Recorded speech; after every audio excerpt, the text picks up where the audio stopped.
Ketika dunia disarankan sebaiknya lockdown sampai waktu yang lama oleh globalis cabal seperti pernyataan Bill Gates, ternyata pernyataan ini tidak dianggap oleh banyak negara. Globalis marah. Akhirnya COVID benar-benar menjadi tidak selesai. Dunia pasti sebentar lagi akan bukan dunia yang dulu lagi, yang saling terkoneksi.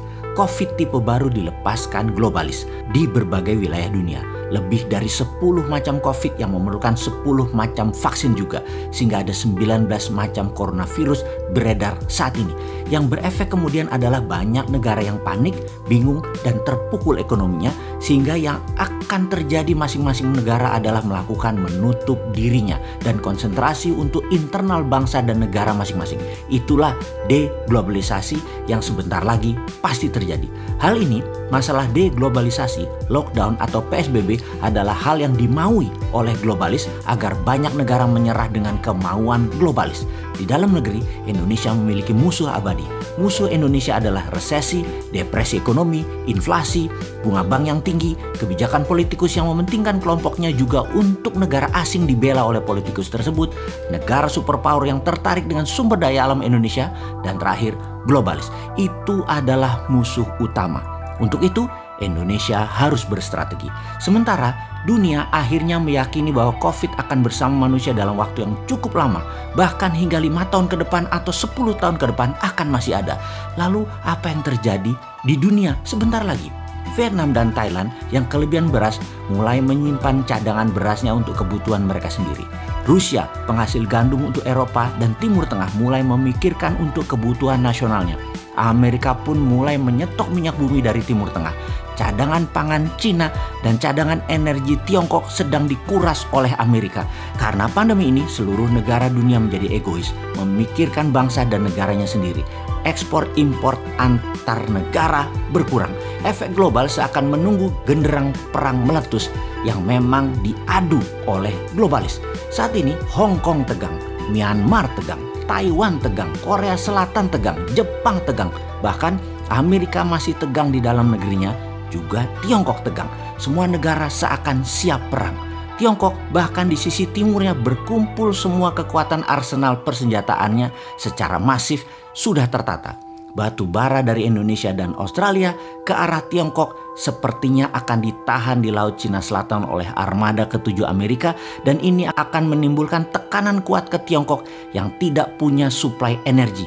Listrik bisa padam di Tiongkok sebentar lagi. Alat komunikasi bisa mati di Tiongkok sebentar lagi.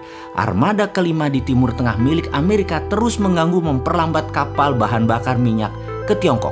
Armada 7 Amerika di Laut Cina Selatan mengontrol Vietnam, Thailand, dan negara ASEAN dilarang menyuplai ke Tiongkok untuk pangan. Tiongkok pasti murka. Lalu bagaimana sikap Indonesia? Di tengah pandemi corona yang berkecamuk perang globalis versus nasionalis Amerika, sesungguhnya posisi Indonesia tidak mendukung globalis maupun tidak mendukung nasionalis Amerika. Namun masalah Indonesia adalah terlalu mengandalkan asing IMF, World Bank, serta mitra dagang investasi ambil negara Tiongkok. Sesungguhnya kalau jadi perang berkepanjangan antara Amerika dan Tiongkok, maka inilah kesempatan emas membangun Indonesia tanpa globalis, tanpa asing, tanpa asing. Namun sayang, yang terjadi di Indonesia ada sebagian kecil pejabat, ada oligarki, ada kelompok masyarakat bayaran, ada yang tidak tahu apa-apa namun sudah tertanam kebencian mendalam akan kelompok tertentu, putra bangsa tertentu, dan terus saja saling serang, saling jelek-jelekan, dan selalu Indonesia gaduh saat ini. Sosial media mengambil peran besar mengendalikan doktrin maupun hasutan. Bangsa Indonesia mulai dari pejabatnya, penguasanya, pengusahanya, sampai rakyat terbawah tidak sadar memakan propaganda dari globalis. Tapi ada juga yang sadar ini semua terjadi tapi mengambil kesempatan melacurkan dirinya baik ke asing atau globalis. Alih-alih membangun Indonesia yang berdikari, warga Indonesia malah bertarung dengan saudara setanah air. Anggapan bahwa bangsa Indonesia tidak memiliki kemampuan untuk bekerja dan membangun negeri, serta pemahaman bahwa tanpa pinjaman luar negeri Indonesia tidak bisa membangun, sehingga perlu asing, perlu globalis adalah ada di pejabat saat ini yang berkuasa. Ini menjadi titik lemah bangsa Indonesia. Sedemikian tidak percaya dengan kekuatan bangsa sendiri. ide membangun negeri Indonesia untuk berdikari menjadi terhalang dengan keyakinan keilmuan atau hegemoni ilmu dari kelompok kecil pejabat.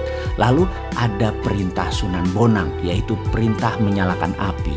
Tinitah Sabdo Sumuruping Dahono yang seharusnya terjadi di masa sekarang ini telah menunggu selama 5 tahun lebih perintah tersebut untuk dilaksanakan. Di suatu tempat di Gunung Merbabu, Nara sedang melaksanakan latihan rutinnya ketika dia mendapati sebuah pesan dari kakaknya. "Adikku, kamu harus turun gunung sekarang. Lihatlah negerimu. Kini saatnya kamu bela tanah airmu. Bebaskan negerimu dari cengkraman asing." "Aku belum siap. Aku masih belum siap," Nara berkata meragukan dirinya. "Kamu tak akan pernah siap sampai kamu bertindak," demikian suara tegas sang kakak. Di saat globalis asing-asing sibuk, Indonesia malah gagap di dalam negeri. Bukannya mengambil kesempatan untuk menggerakkan kedaulatan mendominasi selat dan laut di dalam Indonesia, bukannya memanfaatkan kekuatan sumber daya alam mineral dan membangun kekuatan pangan, tapi malah nyender ke oligarki, globalis, dan negara besar. Inilah misi berat. Apa itu misinya? Melepas cengkraman globalis, asing, dan aseng adalah perjuangan Nara, sang kapten Dinaran. Sayang, saat ini ternyata serangan musuh Indonesia yang terbesar seperti depresi, resesi, inflasi, globalis seakan menjadi musuh nomor 2 karena kepercayaan atas kapten Dinaran belum didapat. Masih diragukan, sesama anak bangsa saja saling menjatuhkan. Nara, sang kapten Dinaran terpaksa harus mengemban misi yang berat berbekal kemampuan yang masih terbatas. Dia belum selesai melakukan pelatihan di Kawah Chandra di Muka di puncak Gunung Merbabu. Nara berkata, "Yang aku takutkan adalah bukan berperang melawan musuh negara, tetapi bertempur dengan saudara sebangsaku sendiri." Inilah buku komik geopolitik, geoekonomi pertama di dunia untuk milenial dan Gen Z, serial Kapten Dinaran. Memiliki alur cerita yang penuh intrik, penuh strategi, penuh drama, dan tidak akan bisa menebak akan kemana jalan ceritanya ini berakhir. Strategi bernegara, negara superpower, globalis cabal yang menggurita, shadow banking, deep state, dan banyak lagi intrik geostrategi dunia terjadi dibahas dalam komik Kapten Dinaran ini. Yang menjadi pertanyaan, bisakah globalis dikenali, dikalahkan, dan dibongkar oleh Nara, sang Kapten Dinaran? Atau Nara akan gagal kemudian menjadi pecundang, atau kelompok lain mengalahkan Kapten Dinaran sebelum dia bergerak melakukan sesuatu? Jawabnya, semuanya mungkin. Semuanya bermain dan seru dan semuanya penuh keterkejutan. Selamat menikmati komik Kapten Dinaran.